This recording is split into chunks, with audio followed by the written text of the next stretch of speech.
जीत हमारी इंशाअल्लाह, जीत हमारी इंशाअल्लाह, जीत हमारी इंशाअल्लाह। वो कश्मीर हमारा है, जिस कश्मीर को खून से सींचा वो कश्मीर हमारा है।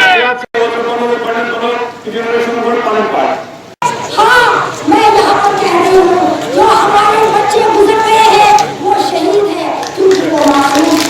हमने कहा था खून खराब बंद करो, ऑपरेशन ऑल आउट बंद करो, ऑपरेशन कैश बंद करो, बात करो।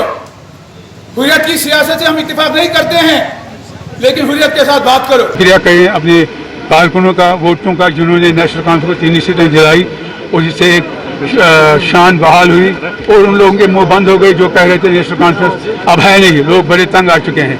एक ये, और दूसरा जो हमारा पॉलिटिकल मिशन है, पॉलिटिकल एजेंडा है, उनकी खुद मुख्तारी उसकी बात करें यहाँ, क्योंकि मोदी जी ने हर जगह इलेक्शन के दौरान तकरीर की थी कि फारूक अब्दुल्ला साहब और उमर अब्दुल्ला साहब वही आजम और सदर रियासत का ओहदा बहाल करना चाहते हैं। लेकिन आज जब तीनों सीटें लोगों ने जितवाई, उन्होंने इस बात की तस्दीक की जो डॉक्टर फारूक अब्दुल्ला, जो उमर अब्दुल्ला कह रहा है वो सही है। हम लोगों के नौजवानों के लिए दिल जीतने के लिए काम करेंगे और उसमें डिवाइस करेंगे।